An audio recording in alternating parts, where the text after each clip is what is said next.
ডাকাতি করতে গিয়ে মামাকে খুন, অভিযুক্ত ভাগ্নিকে ফাঁসির সাজা দিল জলপাইগুড়ি জেলা আদালত। সোমবার জলপাইগুড়ি অতিরিক্ত জেলা এবং দায়রা আদালতের বিচারক রিন্টু শীল এই সাজা ঘোষণা করে।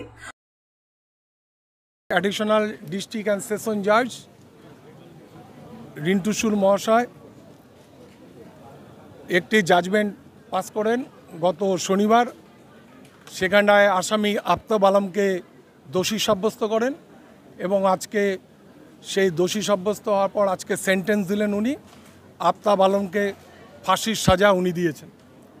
কেসটি হচ্ছে Dhupguri PS case number 377-23 dated 28/7-23 এবং সেশন 308-23 ডেটেড 308-23।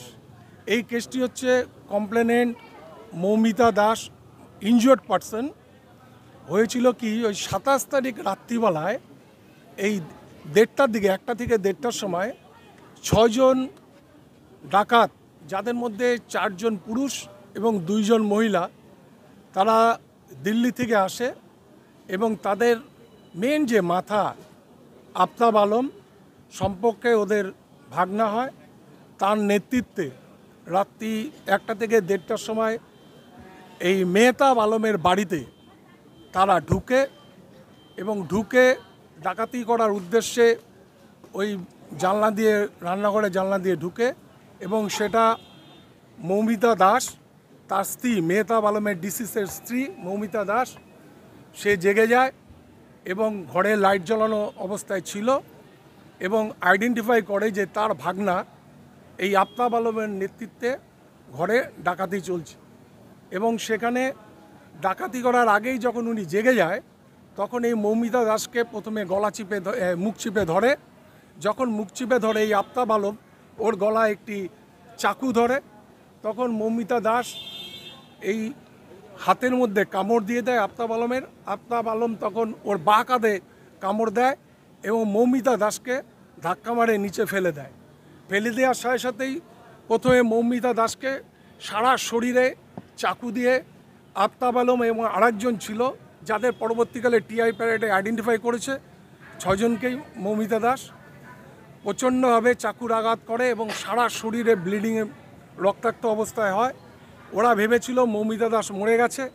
যখন মৌমিতা চিৎকার করছিল, পাশের ঘরে শুয়েছিল মৌমিতার হাজব্যান্ড মেহতাব আলম এবং তার 2 পুত্র, যারা মাইনর ছিল, যাদের নাম হচ্ছে 9 বছর হচ্ছে আয়ন আলম এবং রেহান আলম। এরা 2 ভাই বাবার সাথে শুয়েছিল। যেহেতু মৌমিতা একটু অসুস্থ ছিল, ওই ঘরেও লাইট জ্বালানো ছিল। যখন মৌমিতাকে আঘাত করছে, যখন চিৎকার করছে, ওর বাবা যখন ওকে বাঁচাতে আসছে, ওই ঘরে 4 জন, 2 জন মহিলা আরও 2 জন পুরুষ ওর বাবাকে আটকায় এবং তারাও প্রচণ্ডভাবে তাকে আঘাত করতে থাকে চাকু দিয়ে। এবং পরবর্তীকালে ওরা যখন ভেবেছিল মৌমিতা মরে গেছে, এই 2 জন আফতাব এবং আরেকজন, তারাও যায় মেহতাব আলমকে সারা শরীরে আঘাত করে। আঘাত করার ফলে তার মৃত্যু হয়। ঘটনার দিন আমি তো অসুস্থ ছিলাম, আমি একটা অন্য রুমে আলাদাই ঘুমাইছিলাম, আর আমার 2 ছেলেকে নিয়ে আমার বর ঘুমাইছিল। তারপর হচ্ছে আমরা 12টার দিকেই ঘুমাই, তো হঠাৎ 1টা-2টার দিকে, সম্ভবত 1টা-2টাই হবে, অতটা ঘড়ি দেখা হয় না ওই সময়টা, বিপদের সময়। তো আমি হচ্ছে হঠাৎ দেখি, মনে হলো যে আমার সামনে কেউ দাঁড়িয়ে আছে। তো চোখ খুলে দেখি 2 জন ছেলে ছিল, ওর মধ্যে একজন হচ্ছে আমার ননাসের ছেলে আফতাব আলম, যাকে আজকে শাস্তি দেওয়া হলো, আর হচ্ছে আরেকজন তার বন্ধু ছিল। তারপরে তো আমি ওই যে চিৎকার করলাম, চিৎকার করাতে আমার বর আসতে চাইলো আমাকে বাঁচানোর জন্য। তখন আমার বর আসতে চাইলো, তখন হচ্ছে অন্য রুমে আরও 4 জন লুকিয়েছিল, ওরা 4 জন আমার বরকে আটকায়, আমার রুমে আসতে দেয় না। তারপর ওকে চাকু দিয়ে মারা শুরু করে, আর এদিকে ততক্ষণে আমাকে তো মারা শুরু করেই, আমাকে মারতে থাকে, চাকুর সমানে আঘাত করতে থাকে, আমার সারা শরীরে চাকুর আঘাত আছে। তারপর আমি দেখলাম যে আমার বাচ্চারাও কাঁদছে, আমাদের বাবাকে ছেড়ে দাও দাদা, আমার বাবাকে ছেড়ে দাও। তখন হচ্ছে আমি চিন্তা করলাম যে এইভাবে পড়ে পড়ে মার খেলে তো আমার বাচ্চাগুলোকে বাঁচাতে পারবো না। তখন আমি একটু মরার অভিনয় করলাম। মরার অভিনয় করাতে ওরা ভাবলেও যে আমি মরে গেছি। নিঃশ্বাস বন্ধ করে কিছুক্ষণ ছিলাম, তারপর ওরা আমাকে ছেড়ে আমার বরের ঘরে গেল, ওকে 6 জনে মিলে তখন মারা শুরু করলো। তারপর আমি উঠে গিয়ে, তখন আমার শরীরে মনে হচ্ছিল যে মানে আমার কিছুই হয়নি এরকম লাগছিল। তো উঠে গিয়ে যখন আমি দেখতে গেলাম, আমার বরকে দেখি 6 জনে মিলে সমানে মারছে, ভাবলাম যে আমি এদেরকে বাঁচাতে পারবো না। তখন আমি ভাবলাম যে আমি জানলা দিয়ে পালিয়ে যাই, যদি আমি লোকজনের কাছে যেতে পারি। জানলা দিয়ে লাফানোর পর আমার শরীরটা একদম মানে শরীরে আমার শক্তি ছিল না। তারপর হচ্ছে আমি ওখান থেকে ছেঁচড়ে মানে কোনো রকমে একটু রাস্তার পাশে গিয়ে একটা জঙ্গলে লুকিয়েছিলাম যে কেউ আসলে আমি হাত দেখাবো, রাস্তার পাশে গাড়ি ঘোড়া চলে তো। তারপরে ওইভাবেই ছিলাম। তারপরে কিছুক্ষণ পরে একটা গাড়ি আসে, ঢালাই গাড়ি, তো ওনাদেরকে হাত দেখানোতে ওনারা গিয়ে আমার সঙ্গে কথা বলে। আমি বললাম যে আমি অমুকের স্ত্রী। আমার তো সরাসরি রক্তাক্ত, প্রথমে চিনতে পারেনি, তাই পরিচয় দেওয়াতে চিনতে পারলো আমাদের ওখানকারই। তারপর তারা আমাকে ধরে গিয়ে অন্য বাড়িতে নিয়ে যায়। তাই এটাই হলো। আর তারপর ওরা পরে আমি জানতে পারি যে আমার স্বামী ওখানেই মারা গেছে। আমার 2 ছেলে হচ্ছে পালিয়ে গিয়ে যখন আমাকে আবার খুঁজতে গেছিলো, পরে যখন আমাকে খুঁজতে যায় দেখলো, আমাকে স্বামীকে মারার পরে আমাকে যখন খুঁজতে যায় দেখলো আমি নেই, তখন হচ্ছে আমার 2 ছেলে পালিয়ে যায়। বলছি এই আফতাব আলী আলম বাড়ি কোথায়? ওর বাড়ি দিল্লি। হ্যাঁ। আপনাদের এত দূর থেকে কেন এলো বা কি উদ্দেশ্যে এসেছে?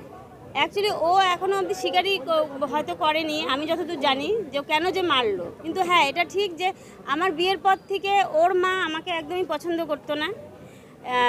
তখন থেকে একটা ইচ্ছে ছিল। আর তারপরে যেহেতু আমার বর সবসময় আমার সাপোর্টে ছিল, আমার বরকেও দেখতে পারতো না।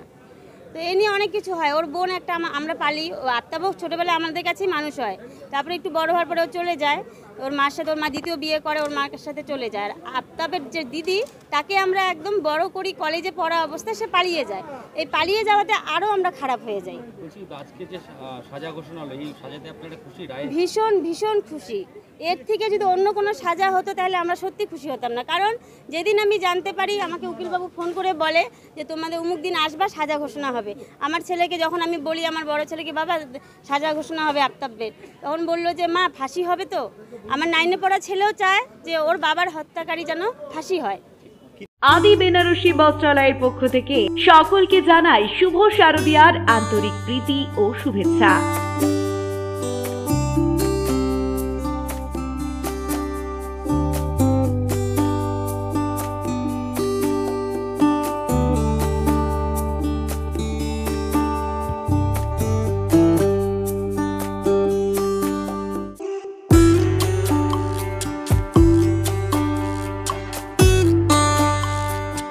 আমাদের এখানে পাচ্ছেন বেনারসি, সিল্ক, কাতান, বালুচুরি, ঢাকাই, কাঞ্জিভারম সহ নানান রকমারি শাড়ির বিপুল সমাহার।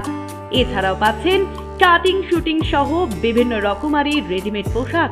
উৎসবে আপনার সৌন্দর্য ফুটিয়ে তুলবে আদি বেনারসি বস্ত্রালয়, রাজেন্দ্র নারায়ণ রোড, পুরাতন পোস্ট অফিস পাড়া, কোচবিহার।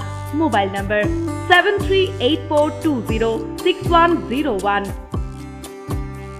পুজো উপলক্ষে বিশাল ধামাকা অফার চলছে দৃষ্টি অপটিক্যাল মোবাইল কাউন্টারে।